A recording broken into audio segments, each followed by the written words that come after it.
भगवता नारायणेन स्वयं व्यासेन प्रतितां पुराणमुनिना मध्ये महाभारतम् अद्वैतामृतवर्षिणीं भगवती मशालशाध्यायिनी मङ्गलानुसन्दधामि भगवद्गीते भगवद्वेषिणीं नमोऽस्तुते शिक्षारुदे उदारविन्दायपात्रनेत्र येन त्वया भारततैलपूर्णा प्रज्वालितोऽस्म्यामयप्रदीपः प्रपन्नपारिजाताय पुत्रमित्रेकपाणे ज्ञानमुद्राय कृष्णाय गीतामृतये नमः।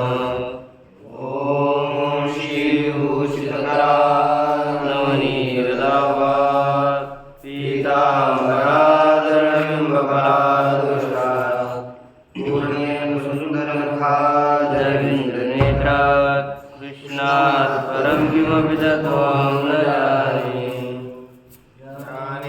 नामदेवं च एकनाथं तथैव च तुकारां तथा वन्दे वारकरी परम्परा आदिनाथसमारम्भां श्रीज्ञानराजमध्यमाम् अस्मदाचार्यपर्यन्तां वन्दे गुरुपरम्पराम् आदिनाथं च मत्स्येन्द्रं घोरक्षं वैरिं तथा निवृत्तिज्ञानदेवं च लोकं वन्दे श्री भगवान परमात्मा श्री ज्ञानोबराय जगद्गुरु तुकाराम महाराज शांति ब्रह्म एकनाथ महाराज आदिगुरु श्री शंकराचार्य इत्यादि सब संतों की अलौकिक हेतु की कारण असीम ऐसे कृपा से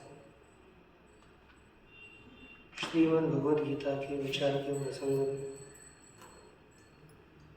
13वें क्षेत्रज्ञ योग नामक इस अध्याय के निरूपण के पश्चात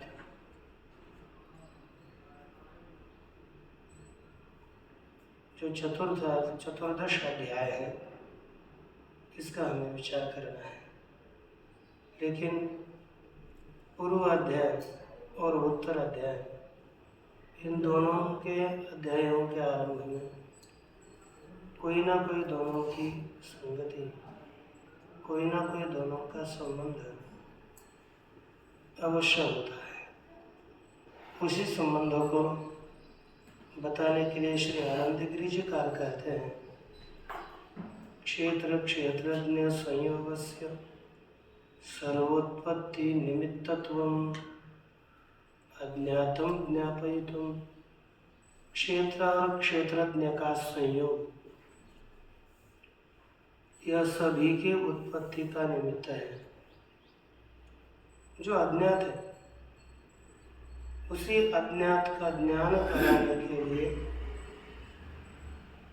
अध्यायांतरम अवतारयन् इस 14वें अध्याय का अवतरण कराते हुए इन दोनों में उत्थाप्य उत्थापक भाव यह संगति बताई जा रही है। एक उत्थाप्य है और एक उत्थापक है। 13वां अध्याय उत्थापक है, जनक है, और 14वां अध्याय ये उत्थाप्य है, माने कार्य है।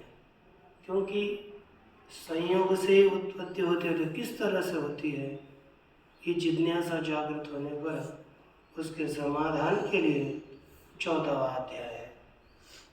तो प्रस्तुत में इसी संगति को श्री भाष्यकार जी कहते हुए बोलते हैं सर्वम उत्पद्यमानम क्षेत्र क्षेत्रज्ञ संयोगात् उत्पद्यते इति उक्तम। जितने भी पदार्थ उत्पन्न होते हैं वे सभी पदार्थ क्षेत्र क्षेत्रज्ञ संयोगात् तद्विधे भरतर्षभं यावत् किंचित भवेदेतत्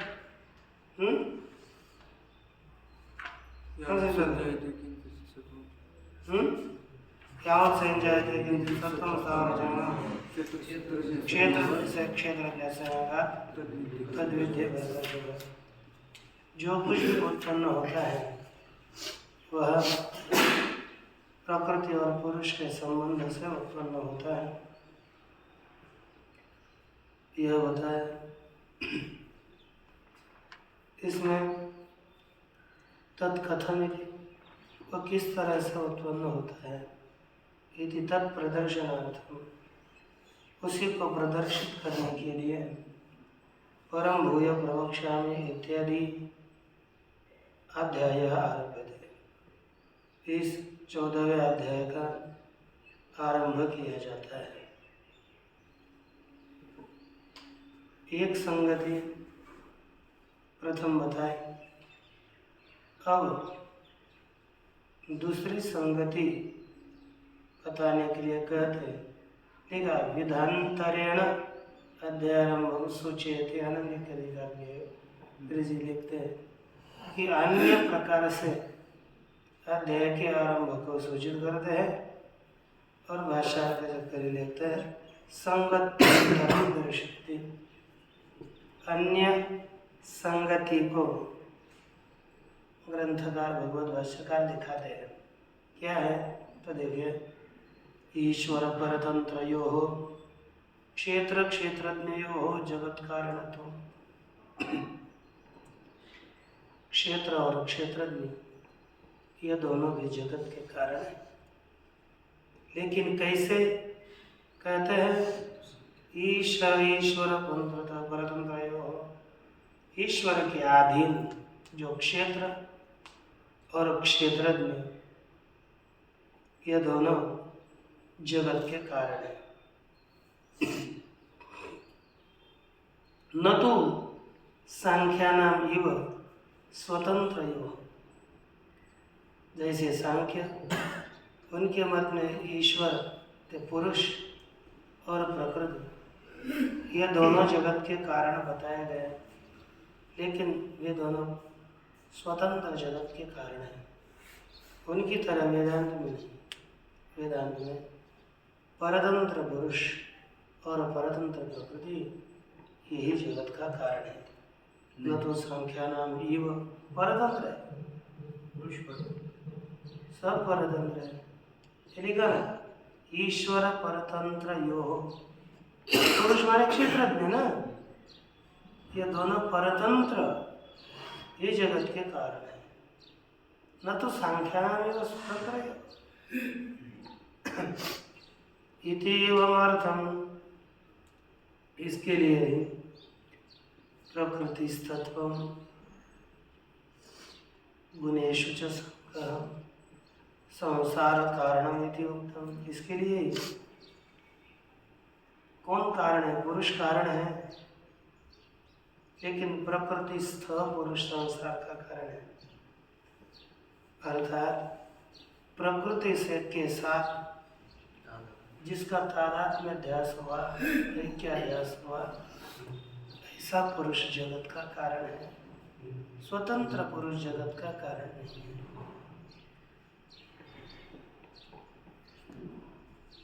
अब वही लिखते, तस् गुणेषु च संगः, किसका? तस्सैव, ये ज्यादा होना। आप कम से कम ये का आप स्वयं भी पढ़ लोगे तो आनंदगिरी को पढ़ते पढ़ते चलो। निजी की टीका सरल वैसे है, लेकिन कहीं कहीं आप लोगों को समझ में नहीं आती, आएगी भी नहीं, क्योंकि कई जगह पर उसका विषय अलग लिखा है और उसने अलग विचार किया है, अन्य मतों का खंडन किया है। जितना समझ में आता है शब्दों को लगाने के लिए ठीक है, लेकिन आनंदगिरी छोटी है और बढ़कर तो चली जा सकते, उससे पंक्ति लगाने में आसान होगा। जहाँ नहीं होगा तो पूछ लीजिए। कहते हैं गुणेषु च संगः, गुणेषु शब्दादि विशेषु, शब्द इत्यादि विषयों में संगः अभिनिवेश है। आनंदगिरी का था, ये अभिनिवेश है, ये पुरुष को बताया, पुरुष का गुणों में अभिनिवेश यह भी बताया।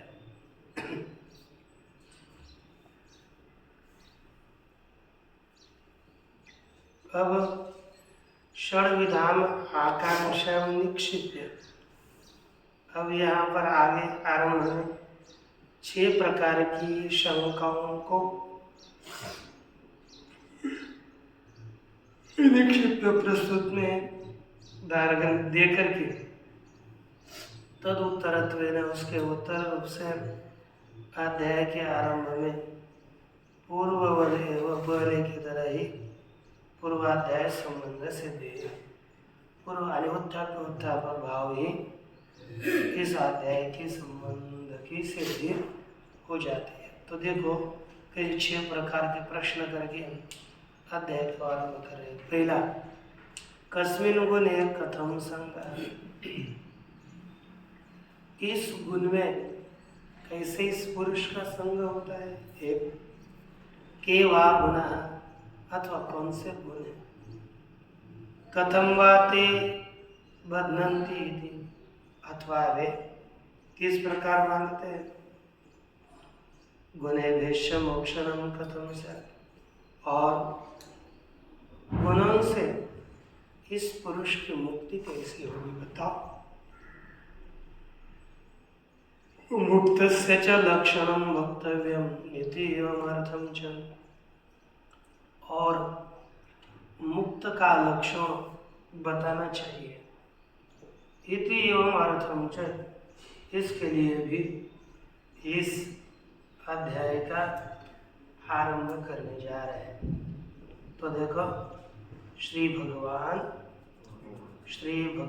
वाच, श्री भगवान वाच, परम भूय प्रवक्ष्यामि, परम भूय प्रवक्ष्यामि, ज्ञानानां ज्ञानमुत्तमम्, ज्ञानानां ज्ञानमुत्तमम्, यज्ञात्वा मुनयः सर्वे, यज्ञात्वा मुनयः सर्वे, परां सिद्धिमितो गताः, परां सिद्धिमितो गताः।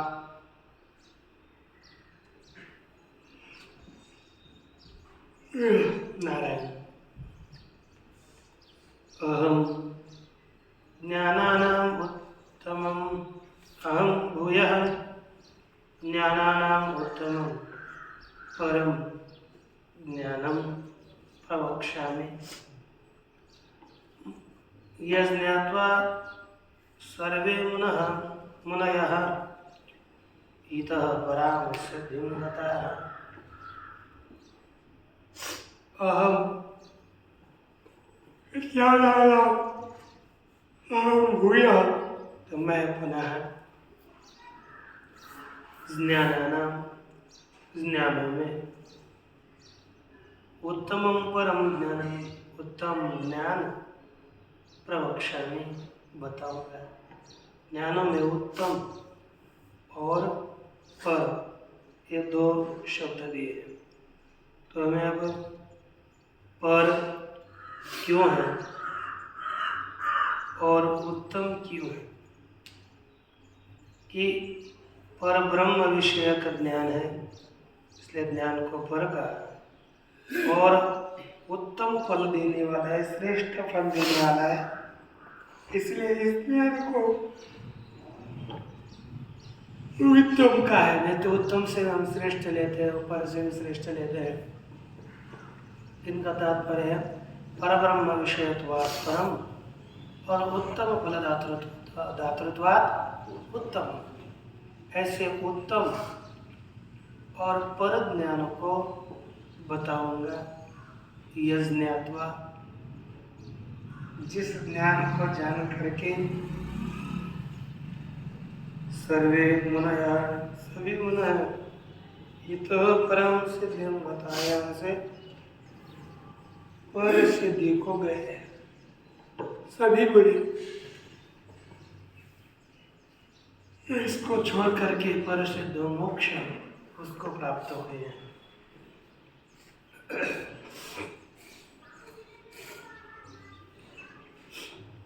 तो देखो भाषा परम ज्ञानम इति व्यवहितेन संबंध। ज्ञान कैसा है, पर श्रेष्ठ ज्ञान है, सवयवहित संबंध रखता है। भूय पुनः पूर्वेषु सर्वेषु अध्यायेषु असकृत उक्तमपि प्रवक्ष्यामि। तो भूया पुनः मैं पूर्वेषु सर्वेषु अध्यायेषु, किसमें? पुराने सभी अध्यायों में असकृत उक्तमपि, असकृत माने सकृत एक बार, असकृत बारंबार बताए हुए तत्व को भी प्रवक्ष्यामि, पुनः मैं बताऊंगा। यह भूया पद से दे दिया। तच्च परम, वो ज्ञान कैसा है? पर है। क्यों पर है? पर वस्तु विषयत्वात्, पर वस्तु विषय ज्ञान होने के कारण ये ज्ञान पर है। किम तत् पर वस्तु विषय क्या है वो? किम तत् ज्ञानम। और कैसा है? सर्वेषां नामानां उत्तमम्। क्यों? उत्तम फलत्वात्, सभी ज्ञानों में उत्तम ज्ञान है, क्योंकि उत्तम फल देने वाला है। ज्ञानानाम् इति न अमानित्वादीनां, करे ज्ञानों में अमानित्वादी ये नहीं देना, यहाँ में ना अमानित्वादी ये ज्ञान के साधन है, इसलिए उसे ज्ञान का यहाँ पर ज्ञान अखंड ब्रह्माकार वृत्ति देनी। किम तरी, तो कौन से ज्ञान लेने हैं? कहते हैं कि यज्ञादि न्याय वस्तु आधा, और ज्ञान में यज्ञादि न्याय वस्तु विषयानाम ज्ञान, यज्ञादि वस्तु विषय जितने भी ज्ञान है उन सभी ज्ञानों में यह आत्मरूप ज्ञान है, श्रेष्ठ है। तानी न मोक्षाय, वे मोक्ष के लिए नहीं है। यज्ञादि ज्ञान मोक्ष के लिए साक्षात, इदम तो मोक्षाय, और यह आत्मज्ञान तो साक्षात मोक्ष का कारण है। इति परोत्तम शब्दाभ्याम स्तौति, इस प्रकार पर उत्तम शब्द के द्वारा श्रोत्र बुद्धि व्युत्पत्ति अच्युता रुचि उत्पादनार्थम, श्रोता के बुद्धि की उस तत्व ज्ञान में रुचि उत्पादनार्थम, रुचि प्रीति की उत्पत्ति के लिए प्रस्तुत न करते। यह ज्ञात्वा, इसका फल क्या है? यह ज्ञात्वा, जिसको जान करके, ज्ञानम ज्ञात्वा जान करके है, प्राप्य मुनया संन्यासी मननशीला, जो संन्यासी मननशील मुनि है वे सर्वे परम सिद्धि, पर सिद्धि मोक्षाख्याम, मोक्ष नाम पर सिद्धि को प्राप्त हुए। इतः अस्मादेव बंधनात् ऊर्ध्वं गताः प्राप्ताः, इस दिया के बंधन से ऊपर गए हैं, ऊपर के ऊपर उठ चुके हैं, यह कहा।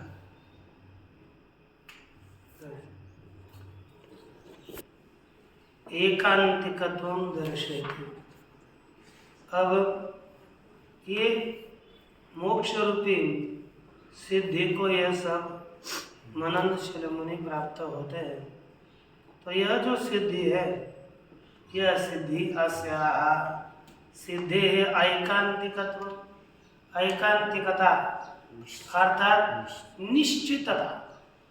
यह साधन उपाय करो तो वह सिद्धि निश्चित प्राप्त होती है, यह प्रस्तुत में दिखाते हैं।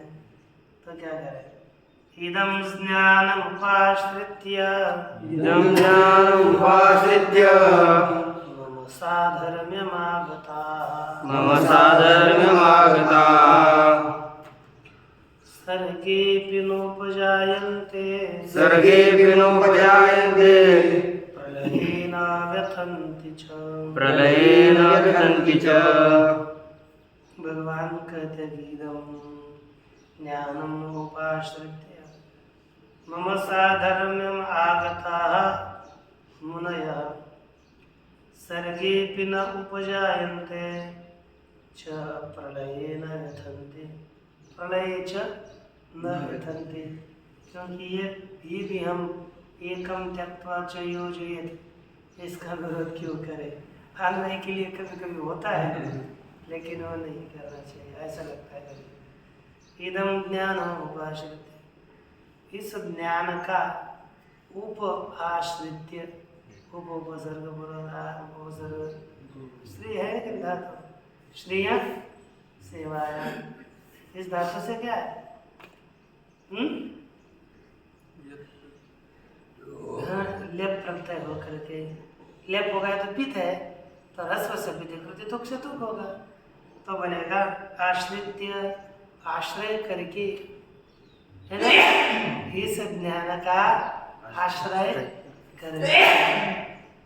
मम साधर्म्यम आगता, मेरे साधर्म्य को प्राप्त हुए, समानता को मैंने मेरे भेद को प्राप्त है, मद्रुप हो गए।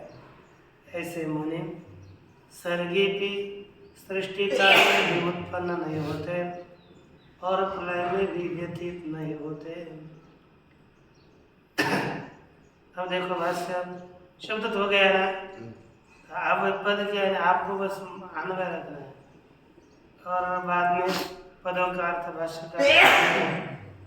तो आपको देखो कोई भी श्लोक हो, कम से कम आप उस श्लोकों के कभी विस्तार को न देख पाए हो, लेकिन मूल श्लोकों का आना चाहिए।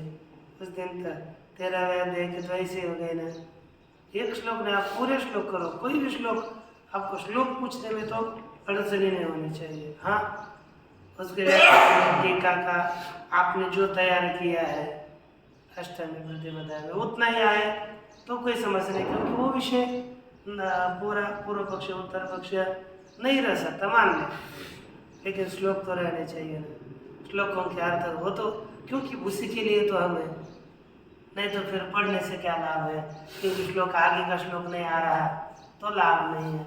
कम से कम मूल श्लोक और भाष्य ने बताए हुए अर्थ इदम, ये है कि नहीं, इदम के लिए तुरंत अब इदम ज्ञानम, इदम ज्ञानम यथोक्तम ज्ञानम, पूर्वोक्तम पूर्वाध्याय उत्तम ज्ञानम, ये हो गया उपाश्रित्य।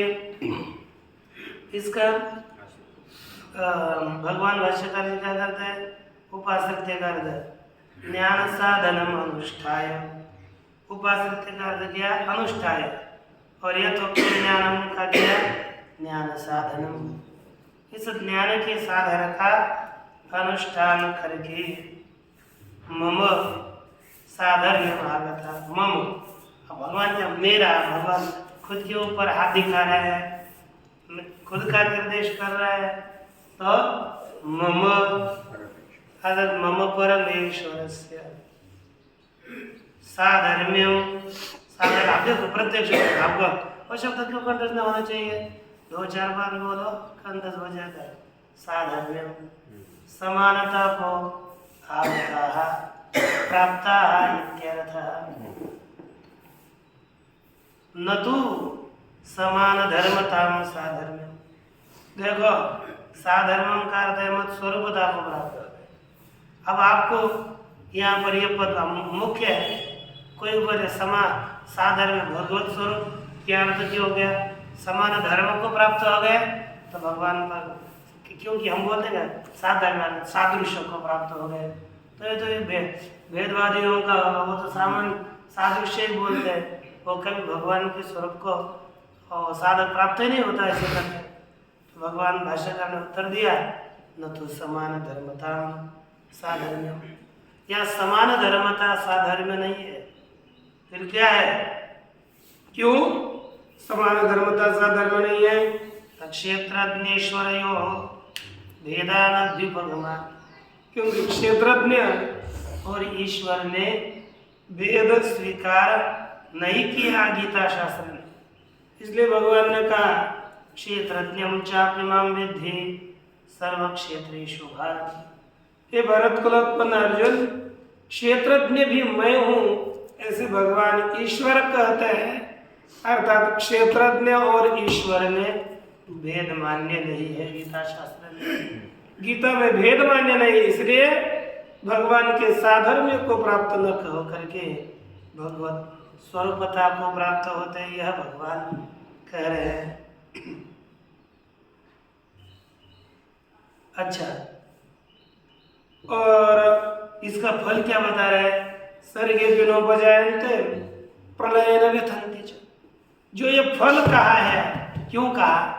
कहते हैं आपको पता है ना, हमने तो अर्थ संग्रह पढ़ ली है ना। क्या पढ़ा अर्थवाद में? स्तुति निंदान्यतर वाक्यम अर्थवाद।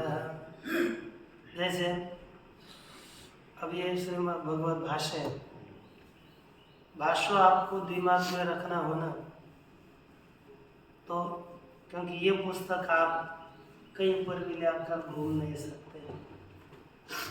घूम सकते हो कि नहीं? नहीं घूम सकते।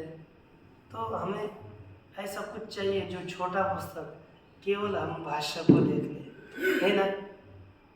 स्वयं की चिंतन, जब टीका फीका आदि ज़्यादा देखना है तो इस पुस्तक का प्रयोग हो, और केवल स्वयं को हम कहीं पर भी ऐसे घूमते समय केवल भाष्य को हमको ध्यान में रखना। एक बार टीका से पढ़कर समझ गए तो वो थोड़ी टीका ध्यान में रख, वो तो ध्यान में रहती है, भाष्य को रखना है।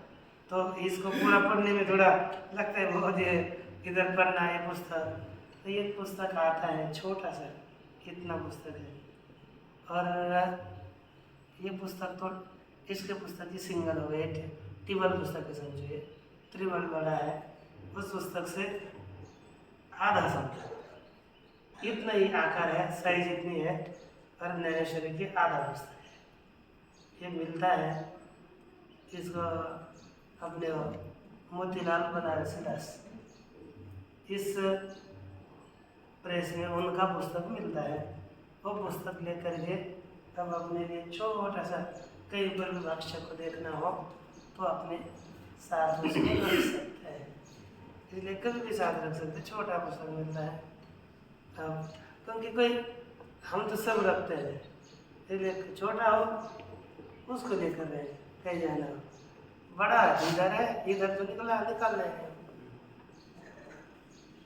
तो फिर उतने शब्दों को रखेंगे। फलवाद स्तुत्यर्थम आगे लिखा ना, सर्गे विनोपजायन्ते स्तुति निन्दान्यतर परम वाक्यम अर्थवाद है। तो फलवाद किसके लिए? स्तुत्यर्थ। यह फलवाद केवल स्तुति के लिए, स्तुति हो इसके लिए बताते हैं। अच्छा, सर्गेपि, सर्गेपि माने सृष्टि काले भी नोपजायन्ते, कि सृष्टि के आरंभ काल में भी इसकी उत्पत्ति नहीं होती। प्रलय और प्रलय काल में ब्रह्मणः विनाश काले भी न वितंती। ब्रह्मदेव मरने लगा ना, तब प्रलय का महाप्रलय होता है, तब न वितंती यथा नापद्यन्ते न चवंती, व्यथा को प्राप्त नहीं होते, छूत नहीं होते, अपने स्वरूप से नीचे नहीं आते।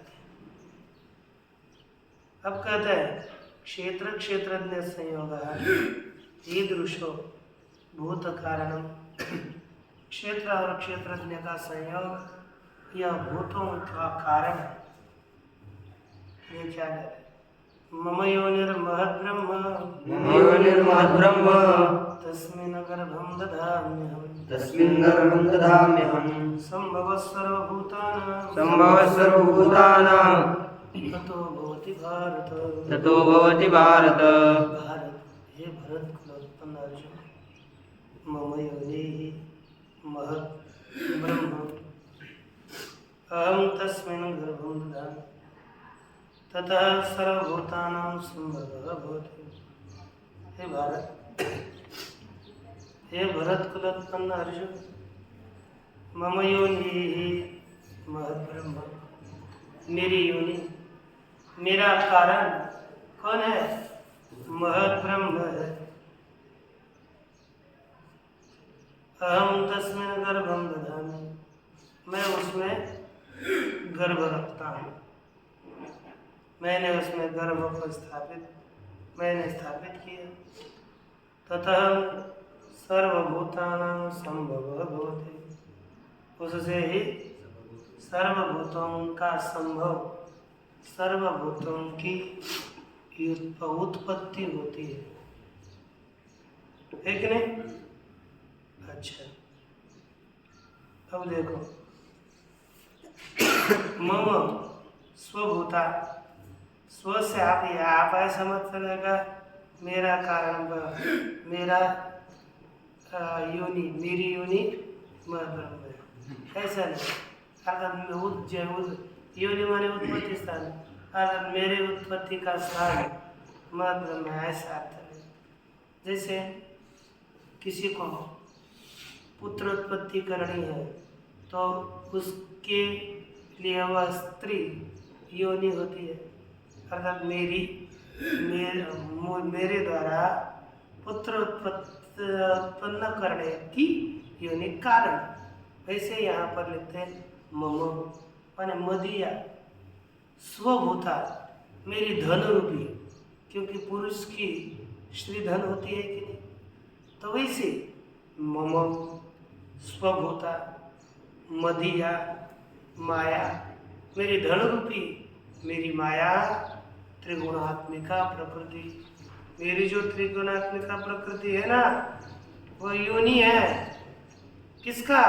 सर्वभूतानां कारण, सभी भूतों का कारण है। यहाँ पर आप कहोगे सांख्य का तत्व है क्या? नहीं, सांख्य के प्रकृति का निराकरण करने के लिए यहाँ पर मदिया लिखा है भगवान ने, क्योंकि सांख्य की प्रकृति किसी का नहीं है ना, वो किसी की पत्नी नहीं है, स्वतंत्र है। वह पुरुष के साथ संपर्क में आ गए, दोनों का संबंध हुआ तो अर्थात पुरुष का प्रतिबिंब उसमें पड़ा तो वहां से आगे सृष्टि वो करती है, लेकिन भगवान के ईश्वर के अधीन नहीं है, ये समझ लीजिए। इसलिए यहाँ पर इन्होंने आनंद गिरिकर जी ने लिखा सांख्य प्रकृति अपि मदिया इति व्यावर्तिता, मदिया इस पद से सांख्य की प्रकृति का भी व्यावर्तन किया है।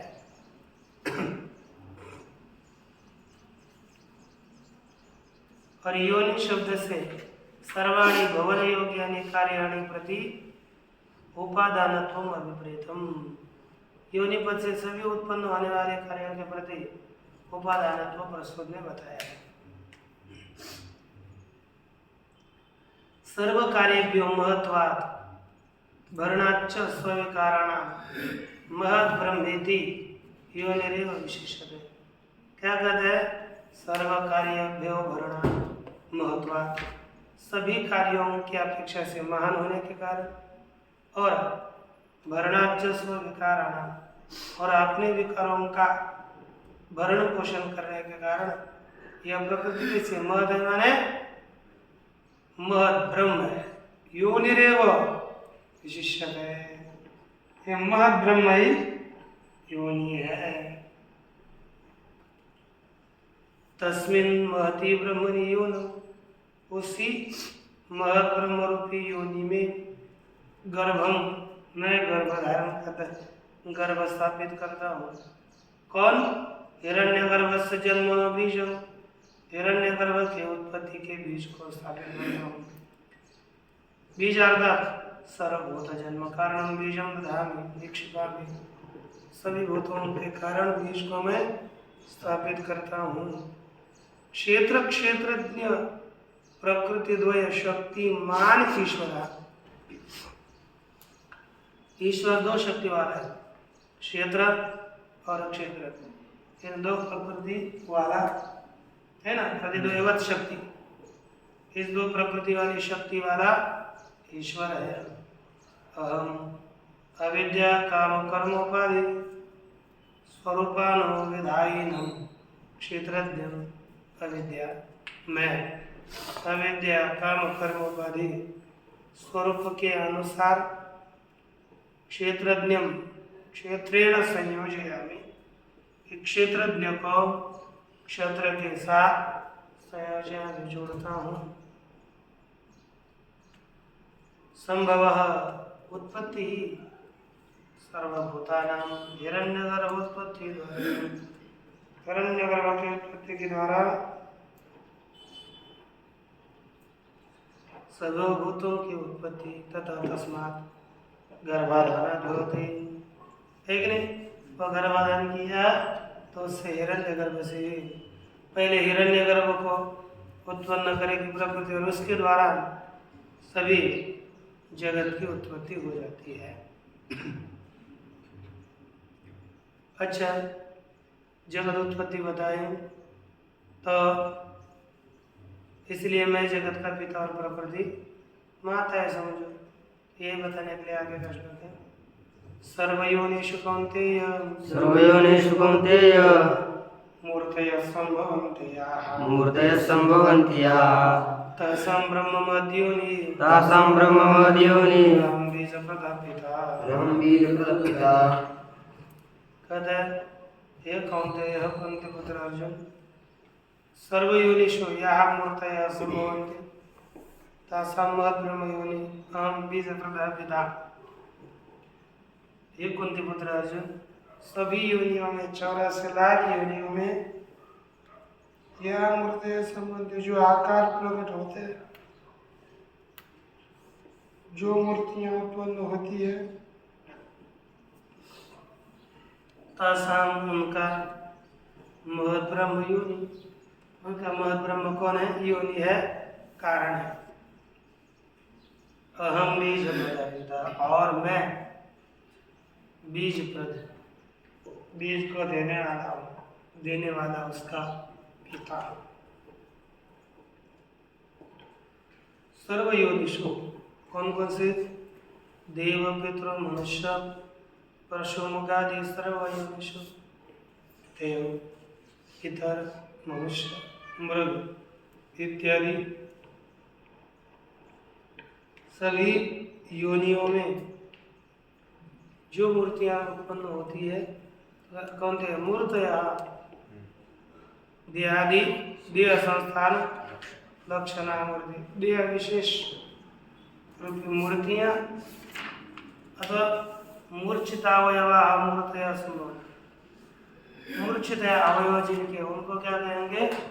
मूर्तियां उत्पन्न होती है।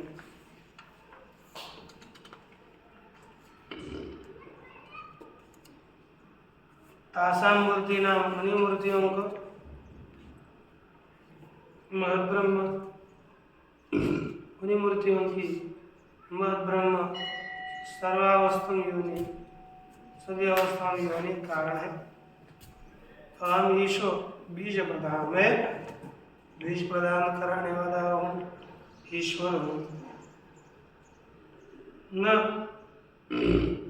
रूपादि व द्रव्याश्रिता पुनः, रूप इत्यादि की तरह द्रव्य के आश्रित है ना।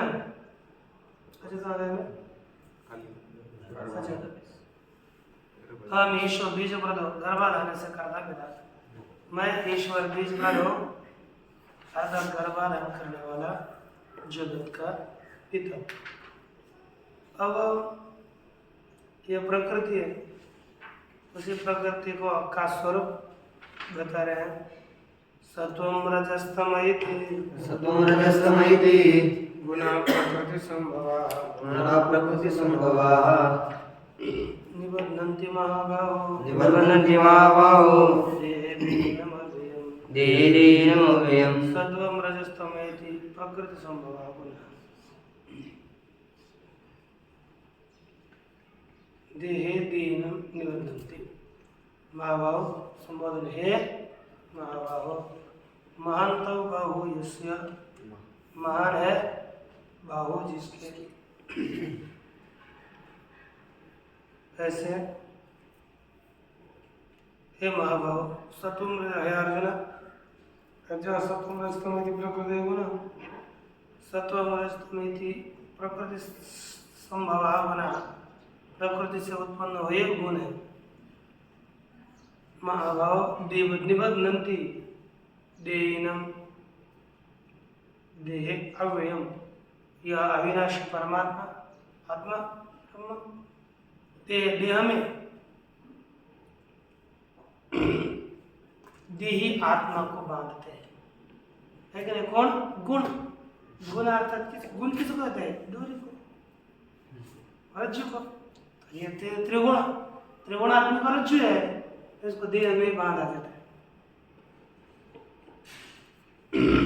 देखो भाष्य, सत्वम रजस के गुणा कथम बध्नन्ति इति उच्यते।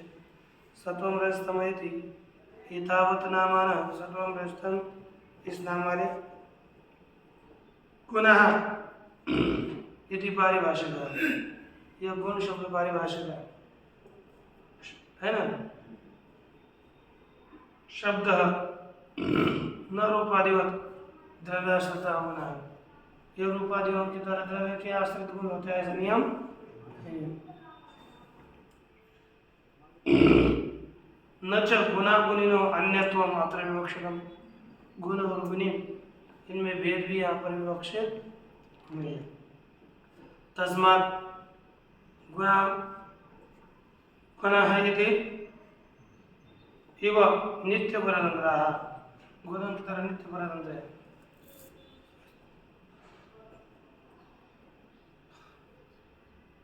नित्य परतंत्र क्षेत्रज्ञ प्रति अविद्यात्मकत्वात्, क्षेत्रज्ञ के प्रति विद्यात्मक होने का ये सभी नित्य परतंत्र बताए जाते हैं।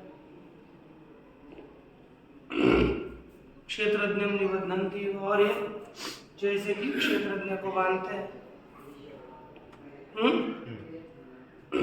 तस्मात् तम आस्पदे कृत्य हो, सा क्षेत्रज्ञ को आश्रय करके आत्मा प्रति बनते हैं, अथवा इस प्रकृति का आश्रय करके आत्मा को प्राप्त करते हैं। उपलब्ध है, जानते हैं, इति निबध्नन्ति इति उच्यते, तो जानते हैं कहा जाता है। तेज और वे प्रकृति संभव है, प्रकृति से उत्पन्न हुए हैं, अर्थात भगवान माया संभव, भगवान की माया से उत्पन्न हुए हैं। हे महाभाव भरत को लक्षण अर्जुन,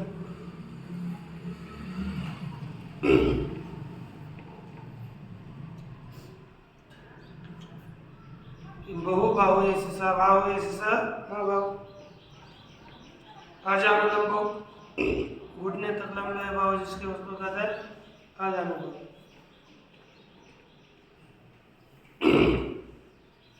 हे महाभाव देहे शरीरे देहिनम, मान तो है ना, मान तो अर्थात समर्थ तरव, समर्थ है। आजानुलंबो, घुटने तक लंबे बाहु जिसके, वो है महाबाहु, उसके संबोधन में है महाबाहु। नहीं, आजान प्रलंबो, घुटने तक लंबे।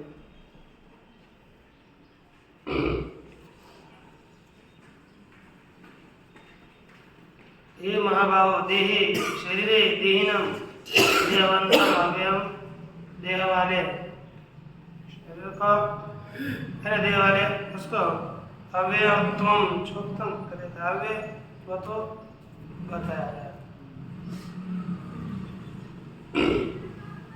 अव्ययत्वम चोक्तम अनादित्व निर्गुणात्मा, परमात्मा में अनादि निर्गुण होने से ये परमात्मा अव्यय है, इत्यादि श्लोकों में बताया गया। इदम न लिप्यते इति उत्तम ननु देही न लिप्यते उत्तम, और देह जीवात्मा लिप्त नहीं होता है, बताया गया है। तत्कथम यो निबध्नन्ति इति अन्यतोच्यते, पहले कहा कि लिप्त नहीं होता और वहीं यहाँ पर लिप्त होता है, ये कैसे अन्य रीति से बताया जा रहा है? कहते हैं परिहृतम अस्माभिः, हम लोगों ने इसका कंठन किया है। निबध्नन्ति व महाभाव इत्यादि श्लोकों में बताया, बाकी का विचार होगा।